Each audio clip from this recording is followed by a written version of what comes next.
미양이 사라진 뒤 공명정대한 의원의 아침은 평소보다 일찍 무너졌다. 선혜는 미양이 머물던 방 앞에 서서 문고리만 바라보고 있었다. 방 안에는 사람이 떠난 흔적보다 사람이 급히 숨긴 흔적이 더 짙게 남아 있었다. 가지런히 접힌 옷 몇 벌, 책상 위에 놓인 약봉지, 반쯤 비워진 물컵, 그리고 기철의 복용 시간을 적어놓은 종이 한 장. 선혜는 그 종이를 집어들었다. 알람 울리면 약 챙기기. 식후 30분. 잠들기 전 물 반 컵. 글씨는 단정했다. 누군가를 오래 돌봐본 사람의 손끝이었다. 기철은 문 밖에 서 있었다. 선혜가 뒤돌아보지 않아도 그가 울고 있다는 것을 알 수 있었다. 한때는 공명정대한 의원의 원장이었고 수술실에서 사람을 살리던 외과 의사였고 누군가의 남편이자 아버지였던 남자. 그러나 지금 그는 자신이 잃어버린 30년보다 자신 때문에 또 누군가 위험해졌다는 사실 앞에서 더 작아져 있었다. 선혜가 낮게 물었다.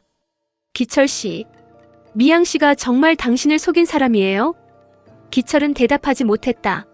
선혜는 손에 쥔 종이를 내려다보다가 다시 물었다. 아니면 당신을 살린 사람이에요? 기철의 입술이 떨렸다. 둘 다였을지도 몰라. 그게 무슨 말이에요? 나를 숨긴 것도 맞고 나를 살린 것도 맞아. 내가 돌아오지 못하게 막은 것도 맞고 내가 죽지 않게 지킨 것도 맞아. 선혜는 눈을 감았다. 오래 기다린 남편이 돌아왔는데 그 남편 곁에는 30년을 대신 지킨 여자가 있었다. 미워해야 할지, 고마워해야 할지, 밀어내야 할지, 붙잡아야 할지 알 수 없는 마음이 목 안에서 엉켜 올라왔다.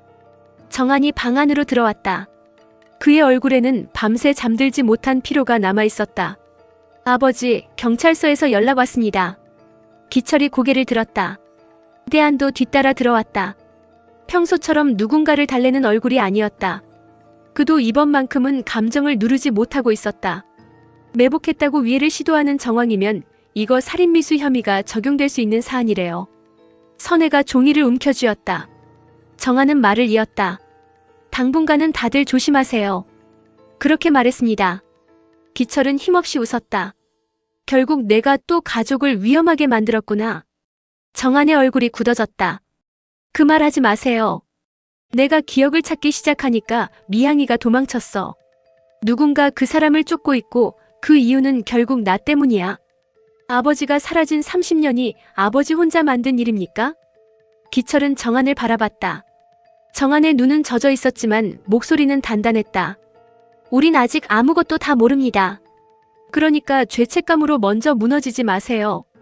아버지가 무너지면 어머니가 또 버티셔야 하잖아요. 선혜의 눈가가 흔들렸다. 기철은 그 말을 듣고 천천히 선혜를 바라봤다. 선혜야. 선혜는 고개를 돌렸다. 미안해. 미안하다는 말은 나중에 해요. 나중에? 미양 씨 찾고 당신 기억 다 찾고 우리한테 무슨 일이 있었는지 다 말한 다음에 해요. 기철의 눈빛이 서서히 달라졌다. 죄책감으로 주저앉아 있던 남자의 눈 안에 아주 오래전 수술실을 지키던 의사의 기운이 희미하게 돌아왔다. 그래. 찾아야지. 내가 도망친 게 아니라면 이제는 도망치지 말아야지. 그 시각 태양그룹 패션 사업부는 또 다른 전쟁터가 되어 있었다. 샘플실 확보가 끝내 해결되지 않으면서 직원들의 얼굴에는 불안이 퍼졌다. 원단 발주는 밀렸고 협력업체들은 눈치를 보기 시작했고 백이사의 온전 개발 계획이 회사 내부에서 급격히 힘을 얻으면서 패션 사업부는 점점 뒷전으로 밀려나는 분위기였다. 주하는 회의실 한쪽에서 업체 리스트를 다시 훑고 있었다. 줄이 그어진 이름이 너무 많았다. 거절, 보류, 조건 변경, 불가. 손끝이 서류 위에서 멈췄다. 이름표 떼니까 정말 아무것도 아니구나. 준혁이 옆에서 그녀를 바라봤다. 공대표답지 않네. 주하는 웃으려 했지만 웃음이 나오지 않았다. 태양그룹 이름 붙어있을 때는 다들 웃으면서 만나줬는데 막상 우리가 급하다고 하니까 아무도 안 움직여요. 그래서 이름표가 아니라 실력으로 붙잡아야지. 말은 쉽죠. 공주아. 준혁이 그녀의 이름을 낮게 불렀다. 내가 여기까지 온 것도 쉬워서 온 거 아니야. 주하는 서류를 닫았다. 이제 한 군데 남았는데 여기도 안 되면 어떡하지? 그때 현빈이 회의실 문 앞에 섰다. 그는 두 사람의 대화를 들은 듯 아무렇지 않은 얼굴로 들어왔다. 손에는 다른 서류철이 들려 있었다. 그 한 군데 오늘 직접 가요. 주아가 고개를 들었다. 이사님이 같이 가시는 거예요? 현빈은 서류철을 주아 앞에 내려놓았다. 급한 대로 공 대표가 하세요. 난 갑니다. 주아는 순간 멍해졌다. 아니 이사님. 현빈은 뒤돌아섰다. 주아가 따라 나서며 목소리를 높였다. 야. 그제야 현빈이 멈췄다. 입가에 아주 작은 웃음이 스쳤다. 드디어 공 대표님 말투 나왔네. 지금 장난해요? 이 중요한 걸 나한테 던져놓고 가면 어떡해요? 던진 거 아니에요. 맡긴 겁니다. 그게 그거잖아요. 아니요. 던지는 건 버리는 거고 맡기는 건 믿는 겁니다. 주아의 말문이 막혔다. 현빈은 그녀의 눈을 바라봤다. 공 대표 이름표 떼니까 아무것도 아닌 것 같다고 했죠. 주아의 표정이 흔들렸다. 들은 거예요? 들었습니다. 그럼 위로라도 해주든가. 위로는 샘플실 잡고 해줄게요. 정말 너무하네. 현빈은 서류철을 다시 한번 가볍게 밀어주었다. 이 안에 업체 대표 성향, 최근 수주 이력, 거절했던 이유, 설득 포인트 다 정리해놨어요. 내가 가면 태양그룹 이사로 보는 사람들이 있어요. 그런데 공 대표가 가면 공주아라는 사람을 볼 겁니다. 주아는 서류를 열어보았다. 밤새 정리한 흔적이 곳곳에 남아있었다. 작게 접힌 메모, 협상 포인트, 업체 대표가 중요하게 여기는 조건, 심지어 말문이 막혔을 때 꺼낼 대안까지 적혀 있었다. 주아는 목이 메었다. 나 혼자 가라고요? 혼자 가는 게 아니라 앞에 서는 겁니다. 뒤는 내가 봅니다. 그 말 믿어도 돼요? 현빈이 고개를 끄덕였다. 이번엔 도망 안 갑니다. 준혁은 두 사람을 말없이 바라보다 시선을 돌렸다. 아무 말도 하지 않았지만 그 눈에는 복잡한 감정이 지나갔다.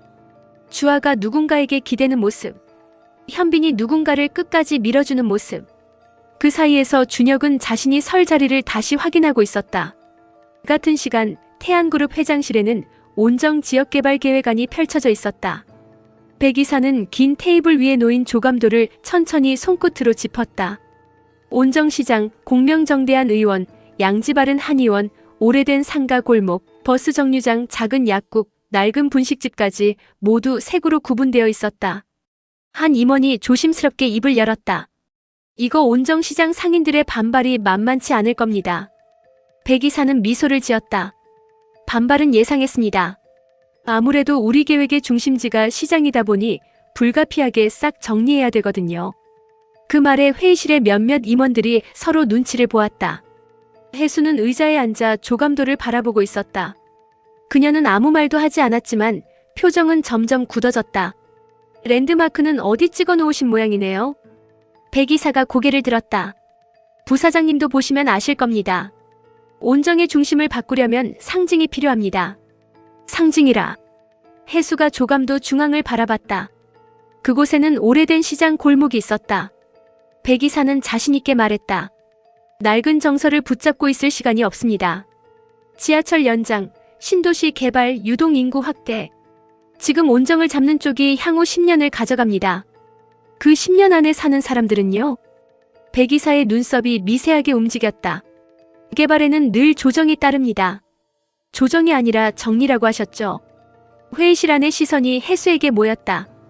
백 이사는 웃음을 잃지 않았다. 표현의 문제입니다. 혜수는 천천히 자리에서 일어났다. 사람 사는 동네를 지우는 일을 표현의 문제로 만들지 마세요. 온정은 숫자로만 보면 작은 시장이지만 그 안에 얽힌 사람들이 우리 회사 직원들보다 더 치열하게 하루를 버티며 삽니다.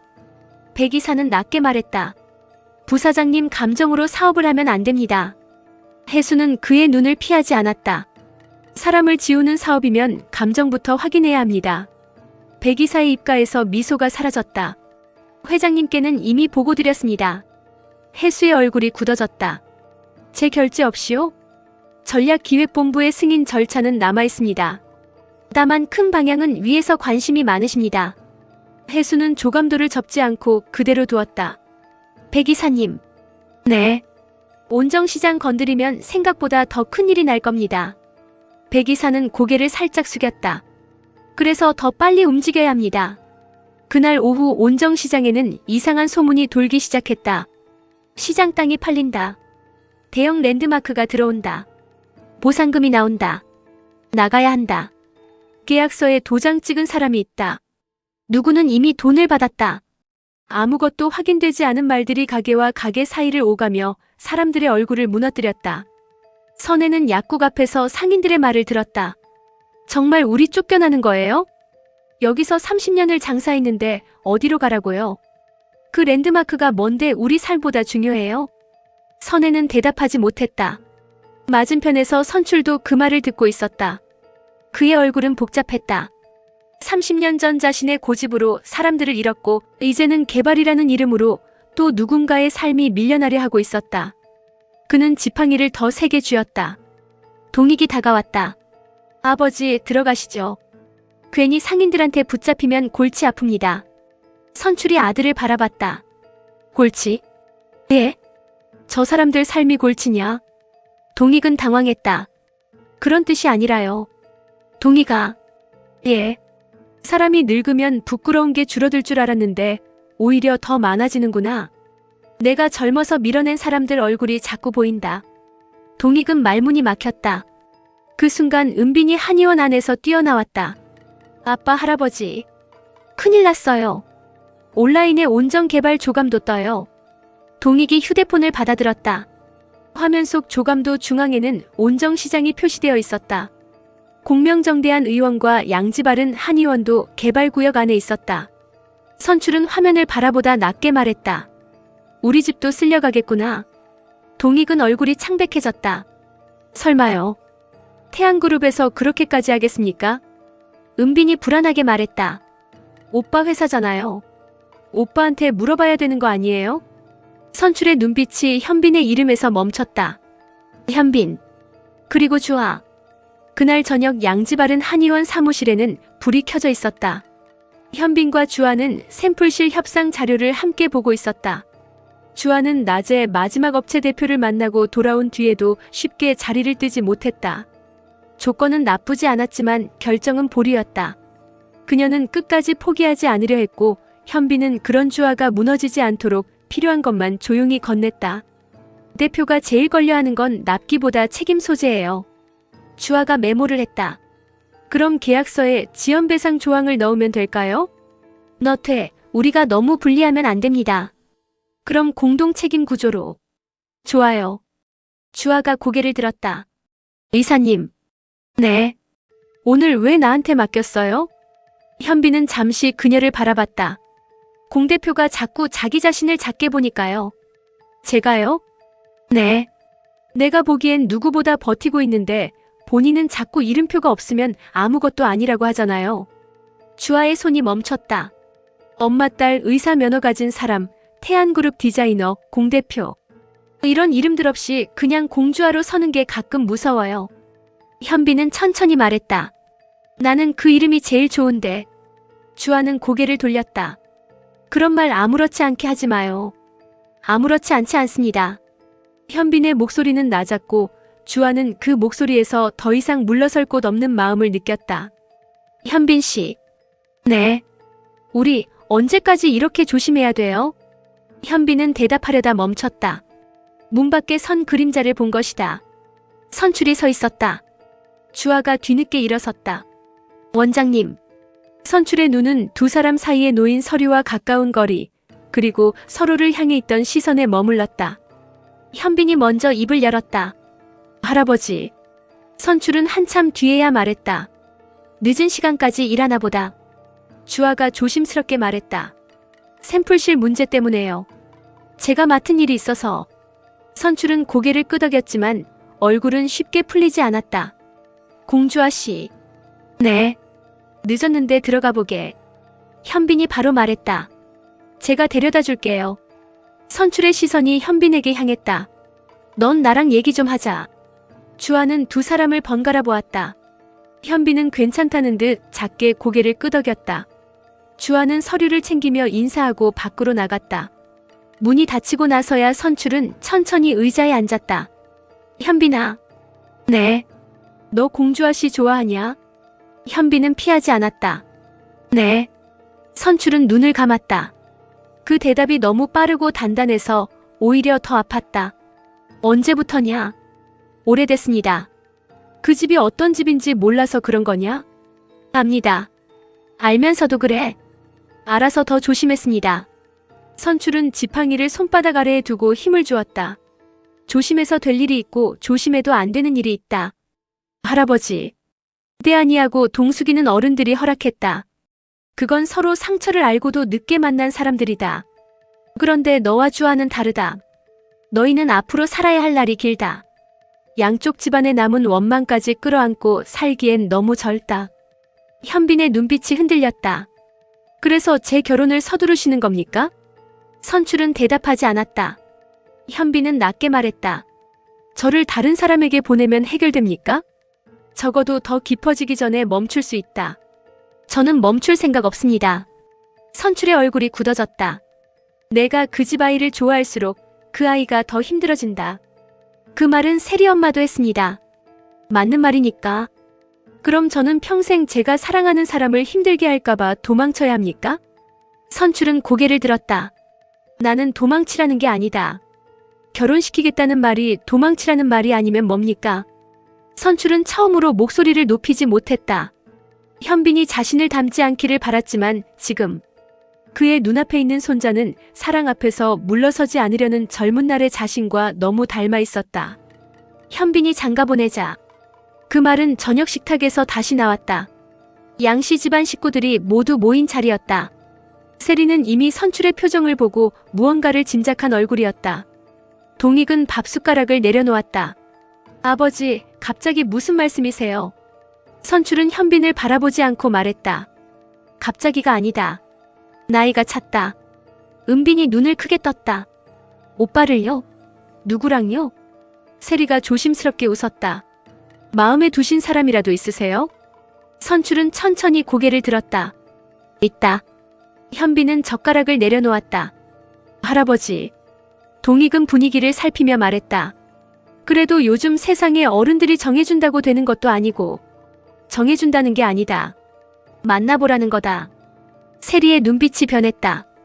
혹시 제가 아는 사람입니까? 선출은 대답을 아꼈다. 현빈은 더 참지 않았다. 저 좋아하는 사람 있습니다. 식탁 위가 단번에 흔들렸다. 은빈이 작게 숨을 들이마셨고 동익은 세리를 바라봤다. 세리는 현빈을 바라보다가 천천히 물었다. 공주하시니?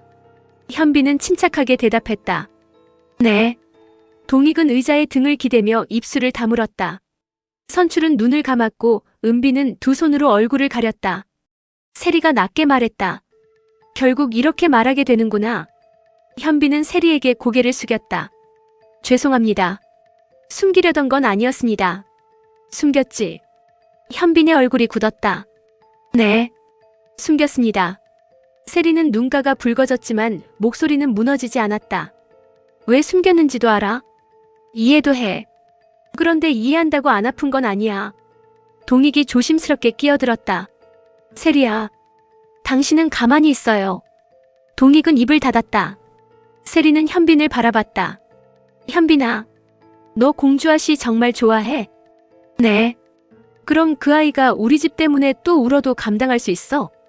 울리지 않겠습니다. 세리는 쓴웃음을 지었다. 그런 말이 제일 못 믿을 말이야. 사랑하는 사람들은 다 그렇게 말하거든. 안 울리겠다고. 안 다치게 하겠다고. 그런데 결국 제일 깊게 찌르는 사람이 옆에 있는 사람이더라. 현빈은 말없이 듣고 있었다. 선출이 낮게 말했다. 이 얘기는 여기까지 하자. 현빈은 자리에서 일어났다. 아니요. 여기까지 하지 않겠습니다. 선출의 얼굴이 굳어졌다. 양현빈. 저장가 문제 제 인생입니다. 그리고 공주아 씨는 제가 피한다고 정리되는 사람이 아닙니다. 내가 그 집에 무슨 짐을 지우는지 알아야 한다. 압니다. 모른다. 선출의 목소리가 떨렸다. 나는 몰라서 잃었다. 사랑하면 지킬 수 있다고 생각했다. 내 방식대로 밀어붙이면 결국 가족이 따라올 줄 알았다. 그래서 내 할머니를 잃었고 내 아버지를 망쳤고 이 집을 이 모양으로 만들었다. 내가 나처럼 될까봐 그런다. 현빈의 눈빛이 흔들렸다. 선출은 처음으로 손자를 향해 애원하듯 말했다. 그러니 멈춰라. 아직 늦지 않았다. 현빈은 한참 동안 말을 하지 않았다. 그리고 아주 낮게 대답했다. 할아버지처럼 되지 않으려면 도망치는 게 아니라 끝까지 말해야 합니다. 숨기지 않고 밀어붙이지 않고 사랑하는 사람에게 선택할 권리를 줘야 합니다. 세리는 그 말에 고개를 숙였다. 동익은 아들을 바라보며 처음으로 부끄러운 얼굴이 되었다. 한편 공명정대한 의원에서는 주아가 집으로 돌아와 성미와 마주 앉아 있었다. 성미는 딸의 얼굴을 보자마자 무언가를 느꼈다. 주아야. 네. 양현빈 이사랑 무슨 일 있었니? 주아는 가방끈을 더 세게 잡았다. 정한이 안쪽에서 나왔다. 현빈이 얘기냐? 주아의 얼굴이 굳어졌다. 선혜도 조용히 약국 쪽에서 들어왔다. 대아는 동숙과 통화를 하다 말고 멈췄다. 우재는 분위기를 보며 슬그머니 휴대폰을 내려놓았다. 성미가 말했다. 엄마가 묻는 건 추궁하려는 게 아니야. 주아는 천천히 고개를 들었다. 좋아해요. 정한의 얼굴이 단번에 굳었다. 우재는 눈을 크게 떴다. 대아는 조심스럽게 숨을 삼켰다. 선혜는 말없이 주아를 바라봤다. 주아는 더 이상 숨지 않았다. 양현빈 씨 좋아해요. 예전에도 좋아했고 지금도 좋아해요. 정한이 낮게 물었다. 예전에도? 주아는 입술을 깨물었다. 학생 때요. 제대로 말도 못하고 끝났지만 서로 마음은 있었어요. 성민은 눈을 감았다가 떴다. 왜 이제 말했니? 무서웠어요. 정한이 참지 못하고 말했다. 무서우면 안 해야지. 주아가 고개를 들었다. 아빠, 너 그 집이랑 우리가 어떤 사이였는지 몰라. 겨우 오해 풀리는 중인데 왜 하필 양현빈이야? 하필이 아니라 그 사람이에요. 정한은 말문이 막혔다. 주아의 눈에는 눈물이 고였지만 목소리는 흔들리지 않았다. 아빠가 대한 삼촌 허락해줬을 때 나 축하했어요. 진심으로요. 동숙 이모 좋은 분이고 삼촌이 행복해 보여서 좋았어요. 그런데 한편으로는 서운했어요. 왜 삼촌 사랑은 이해받는데 내 사랑은 말하기도 전에 겁부터 먹어야 하나 싶어서. 정한의 얼굴이 무너졌다. 성미가 딸의 손을 잡으려 하자 주아는 천천히 손을 내밀었다. 엄마, 나 또 엄마 기대에서 벗어난 선택하는 걸 수도 있어요. 의사 안 하고 디자이너 하겠다고 했을 때처럼. 그래도 이번엔 숨고 싶지 않아요.